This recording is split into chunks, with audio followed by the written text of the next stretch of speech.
Celebrated today for horses and bourbon, Kentucky has long been known for its abundant resources. Native Americans considered this to be a sacred hunting ground. The first European settlers found that same land to be fertile soil for growing crops of all kinds. Today, a new crop with an old history has come onto the scene of Kentucky agriculture. As farms are moving from tobacco and other traditional crops to growing grapes, a new tradition of Kentucky winemaking is also growing.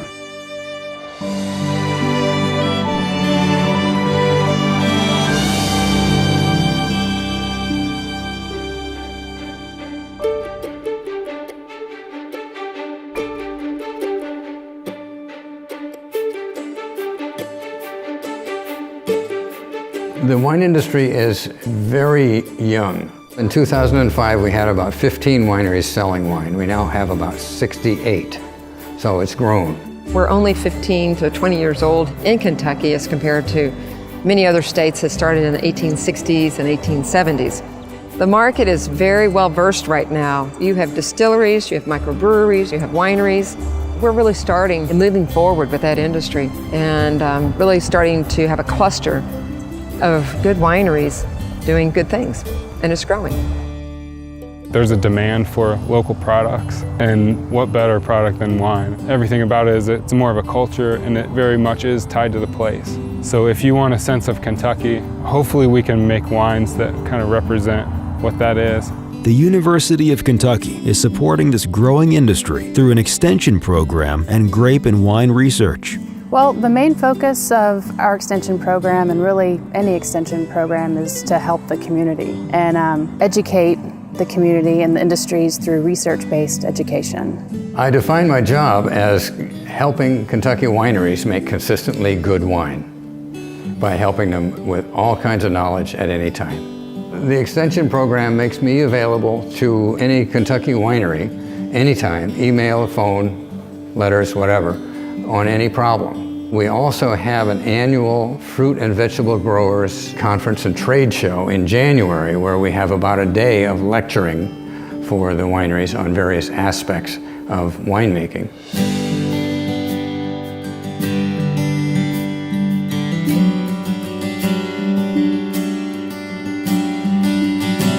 Well, I'm a Kentucky native, and so I absolutely love Kentucky, and so I knew that I wanted to work somewhere in an industry in Kentucky. I started out as a research analyst at the university in 2005, and then in 2008 I took over as the extension specialist in viticulture. So I've been working with grapes in Kentucky specifically since 2005. And basically as soon as I started working with the crop, I knew that it was a crop for me. Great wine starts off in the vineyard, figuring out what grapes will grow the best in the state and how to make the best wine out of them is the work of researchers at the University of Kentucky's Viticulture Research Vineyard. Located on the south side of Lexington, the research vineyard includes 4 acres of vines along with an on-site winery. We have a vineyard team, and I play a part in it, and mostly has to do with overseeing most of the experiments that go on and making sure everything's being done in the right time, because timing is very important in the vineyard. My role in the vineyard is to basically take care of it or manage it, I guess, essentially. I do all the spraying, make all the decisions, all the scouting for diseases. I have a master's degree in plant soil science, and I've worked at a large commercial vineyard in Illinois. My experiences there have really helped in developing research programs or projects that are really well adapted or relevant to commercial grape production. When I went to school, I started out in forestry, but I pretty quickly realized that I didn't want to continue in that, and I took a couple of horticulture classes and immediately realized how much I liked growing plants and growing food for people. I had graduated with my master's degree program, and we had a very similar research vineyard in Illinois, and so it was a natural transition for me. I really love what I do. The beautiful thing is really wanting to go to work in the morning, and I do want to go to work in the morning. It's a balance of science and art, but also things you can't necessarily explain. So you have to get your hands dirty, you have to be out in the field, and if you can get everything right, you can make a really nice product. In order to conduct the experiments, the research team must farm the vineyard itself, following the same growing season as any farmer. Pruning will start somewhere in between November and March, depending on the size of the vineyard. I think one of the most satisfying parts in the vineyard can be pruning. You come to a vine and has all this old growth on it and it looks all gnarly, and you cut pretty much 90% of it off and then it looks so nice and clean.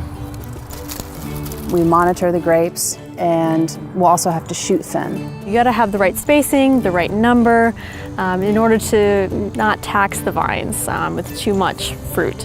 And then the springtime comes and they start pushing out, and that's a really cool time too to see how fast they're growing. And when they flower, they smell really good. And then it's nice to see them how fast they can go from these tiny shoots to a full vine and a big canopy. As the season progresses, there's more thinning.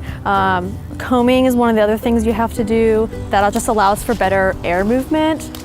It's a very important time to have the canopy nice and open and then apply these first sprays that are really determining how much disease you can have later in the year. What we're trying to do during the season is just make it easier to combat these diseases. That is really one of the limiting things for growing grapes in Kentucky, is our climate and the diseases from our climate. So I'm hedging the tops of the canopies, because if I don't do that, when they get tall enough, they'll just flop over and start shading the rest of the vine. So we're just trying to keep the canopy as harvesting as much sunlight as possible and as efficiently as possible. And the more that they flop over and shade each other out, the more humidity is in the canopy and the more chance for disease to develop.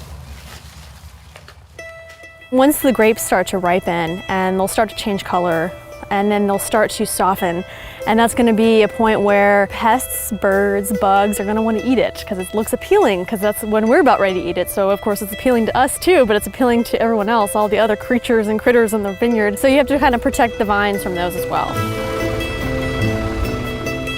You can see this is the bird damage, and that's why we have to put on these nets, because they'll just come in and peck those off. And so each one of these spots used to be a berry.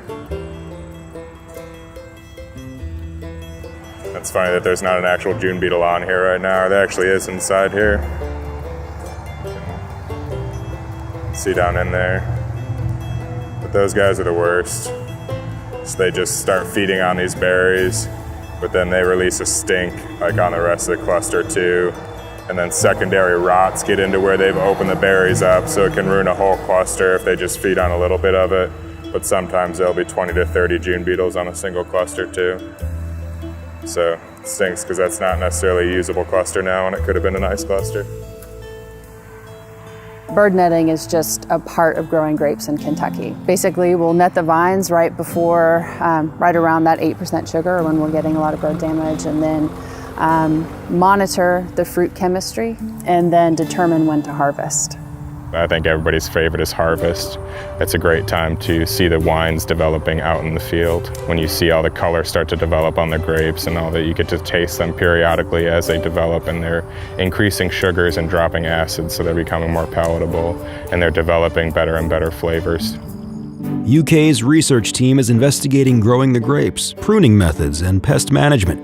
However, the key question researchers are seeking to answer is what grapes grow best in Kentucky. So far we've been doing broad cultivar research to try to see what varieties grow well around here and which ones don't. We grow up to 50 different cultivars here at the research center. We're trying to pick the ones that make the best wine and do the best in the vineyard. Each cultivar produces a specific type of grape, and that grape then gets turned into a specific type of wine. So a Merlot grape will produce a Merlot wine. A Vidal Blanc will produce a Vidal Blanc wine. We're seeing how they grow in this climate, and so yield potential, disease issues, winter hardiness problems, any things that they would face, we're trying to get those before they plant them, so we can tell them we had better experience with these in this climate, these ones did better, these ones didn't do as good, the pros and cons of all the different cultivars. The majority of our research is really designed to help out growers in the state of Kentucky so that they can have businesses that are profitable. The end goal of the research farm is to support local farmers in Kentucky who are growing grapes to be made into wine. I'm the owner as well as the manager of Equus Run Vineyards, and I do a little bit of everything, from the vineyard work to the marketing to the PR to the HR. Owning a small business, a small farm winery, you're really involved in everything in the vineyard and winery process. We started this operation here in 1998. I purchased the land in 1997, and the primary purpose was to start a vineyard and a winery. So we found this land here and purchased it from the gentleman across the street and started converting tobacco into grapes. So we started out still growing tobacco, and when I was 17, I swore up and down I would never go back to growing tobacco, and what do? Buy a farm and start growing tobacco again. But the whole intention was to diversify in agriculture and to try something different. 15 years ago, we were a novelty, so to speak. And of course, now it's grown dramatically in Kentucky, the industry has. We are an agritourism business. We're about coming and having an experience, enjoying some wine, have a day in the bluegrass, go pet a horse and take a picture of a vine and sip some wine. But it's about that experience, getting back and out into the countryside and enjoying Mother Nature and having a glass of wine. While the current wine industry in Kentucky is young, the state was the site of the first commercial vineyard and winery in the United States. The original site of the vineyard was lost over time until Tom Beal unknowingly purchased the property. My original intention was to just purchase it for a weekend getaway. I had planned to put an A-frame up here on the mountain overlooking the river valley. And it was later that we found out about being the site of the very first vineyard and winery in the United States, and that sort of altered my plans. Kentucky's known as being one of the first commercial vineyards in the United States. We have a big history of grape growing here in the state. Swiss immigrant Jean-Jacques Dufour established the first commercial vineyard in 1799 on a site in Jessamine County. One of the things he done was he surveyed this property, and I found a copy of his survey in Indianapolis, Indiana at the Indiana Public Library. It says specifically right in the deed that this was the vineyard tract, so there was no doubt as to where it was. Dufour talks about terracing it, like he did in Switzerland, and using the rock to make a rock wall around it. So we knew that it had to be a terraced piece of property. We knew it had to have a rock wall. We knew it had to be located overlooking the Kentucky River with southern exposure. So even before we found this deed, we knew in fact it was where the vineyard and winery was. Plus we found the foundation of the old winery. It's like most business ventures, most of the time people don't have the capital to start it up themselves. So what he basically done, he solicited some people in Lexington, and he eventually actually had 113 different people that got involved in it. And some of the people who would probably easily recognize would be like Henry Clay was both the attorney and a stockholder. You had James Garrett, who was a governor of Kentucky. You had 9 members of the House of Representatives. It was almost like a who's who in America. It lasted until 1809, and what happened in 1809, it was a real freak of nature. They had a hard freeze for days in May, which of course decimated the crop, but not only did it decimate the crop, it destroyed many of the vines. The Dufours left Kentucky, but other producers continued growing grapes. By the 1850s, Kentucky was the 3rd largest wine-producing state in the country. We've started with the history of grape growing since the 1800s, but then once Prohibition came along, most of those vineyards were taken out. Our heritage was lost totally until probably about 15 or 20 years ago, when there were some individuals here in Kentucky that took the initiative to start it up again, and we've got some wonderful vineyards and wineries now. There's been a lot of interest in grape production, and then especially with the tobacco settlement money. Grapes became a very important crop, and people became very interested in planting grapes as an alternative to tobacco.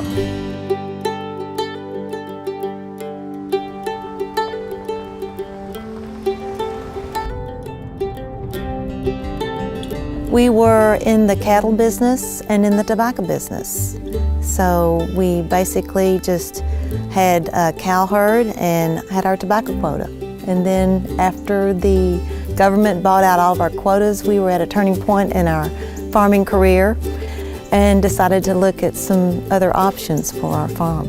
One thing that really impressed us about grapes and the possibility of making wine is that we could grow the grapes and have an added value product. And that was something that really we were searching for. We knew that Kentucky was a big grape growing region prior to Prohibition, so we thought we had the climate and the soil that would support that crop. So that's how we started and got our feet wet, and here we are today. Making the transition from more typical Kentucky crops to grapes can be a hard one. Many of these farmers didn't have a background in working with perennial crops. We're really very nervous about that, but you know, we were farmers, so growing grapes is all about farming. And we had the equipment, we have the land, we had the support from the University of Kentucky, which provided a lot of knowledge for beginner growers, and found a lot of good networking out there, so we just got into it and learned by doing. With a long history of grape growing in Kentucky, there is still much to be learned about making a great Kentucky wine. While the wine begins in the vineyard, selecting the right time to begin harvesting starts the winemaking process.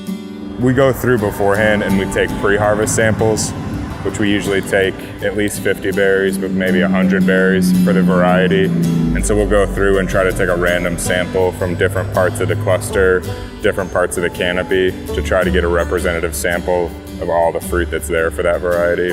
We're looking at fruit integrity first in the field, so whether the fruit's sound out in the field, and then looking at the ripening process. The number one thing we're looking at usually is sugar accumulation in the fruit, so we're monitoring that constantly. As they ripen, the sugar levels are rising and the acid levels are dropping, and so you want to try to find the right balance when they still have acid, because acid's really important for wine characteristics and mouthfeel of the wine.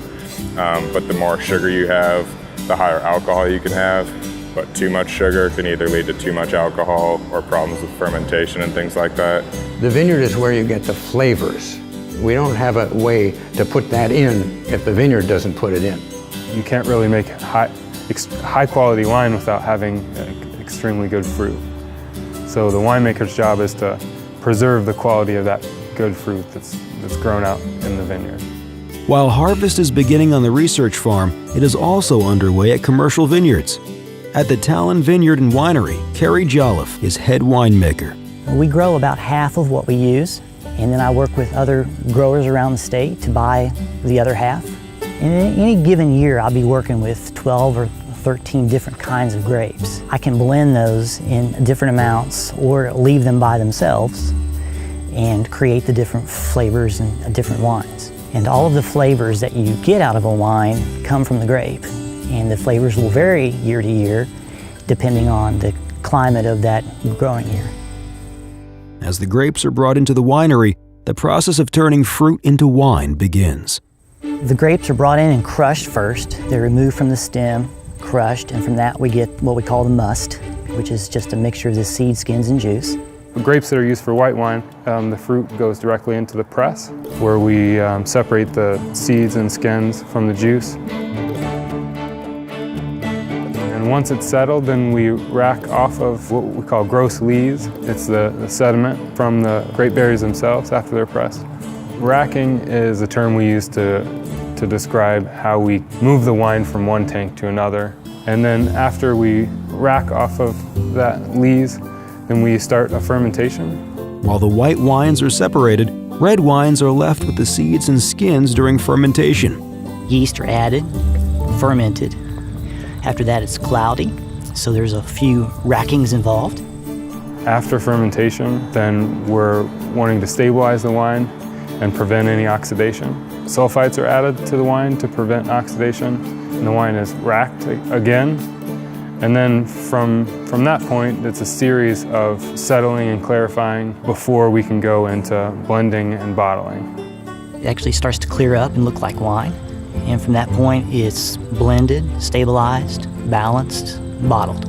And the white wine process takes about 6 months to a year, depending on how the wine's clarified and how much aging you want to do to it. If you want to have any oak aging or anything like that, sometimes it can be longer. Just depends on the style of the wine the winemaker's wanting to make. We bottle maybe 15 times a year. We can bottle whites as soon as maybe 3 months after fermentation.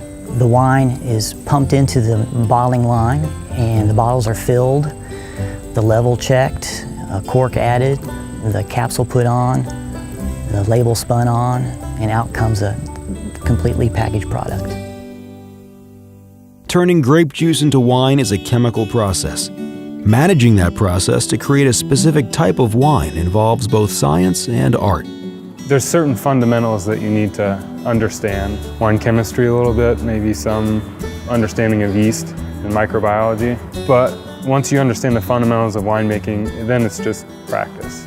There's probably two schools. There are probably winemakers who think of themselves as scientists and therefore it's all science, and artists who think of themselves as wine. But it's a mix. So without the science, you can't really make a great wine, but without some sort of artistic interpretation, you can't make a great wine either. You work all summer on these grapes and you're not sure how they're going to turn out. And so this time of year, there's always a little nervousness, but I can tell as soon as a wine is fermented and pressed whether it's going to be good or not. Especially the reds that you have to tuck away and age in the barrel a couple of years. I know going in that, boy, that's going to be a nice red, and that feels really good.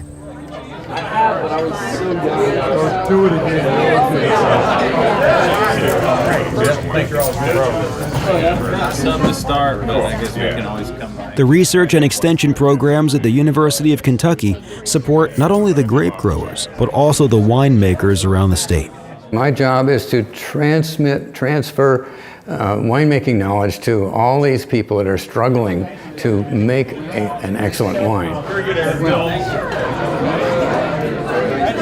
Jim White was an amateur winemaker who turned his personal passion into a family business. Started making our wine in August 2006 as a licensed winery. Opened the doors in 2007, the end of August, with our own products, and we've never looked back. We've been quite successful at what we're doing. We're one of the highest award-winning wineries in Kentucky. I think we all can improve on our quality as far as having good, presentable wines out there. I also think that we have another level to attain in getting into fine wines. Years ago, it was mom and pop's recipe and throw this together and that together and put it in the barrel and let it ferment. Now this has become a chemistry business. First of all, you have to know the science of the fruit that you're getting. You have to interact with your grower through the season to see what kind of product you're getting, to know what kind of wine that you're going to be able to make, or even if you can make wine from it. We have close relationships with the growers. We know exactly what's going on in the vineyard, so it's no surprise when the product comes in that it's going to make good wine. We want to take wine to the next level in Kentucky. We want to get people that know fine wine and introduce them to Kentucky fine wine. The future of the wine industry in Kentucky seems bright. At the University of Kentucky, the research and extension programs continue to move forward, and now the next step of preparing students for the industry is beginning. Over the last 10 years, we've seen a lot of wineries and vineyards going in the state of Kentucky. Students want to have jobs, and I think that it's a rewarding career to pursue, and there's a lot of interest for it. But I think that the biggest potential is going to be the incorporation of students into the production of wine and training students for employment in the industry.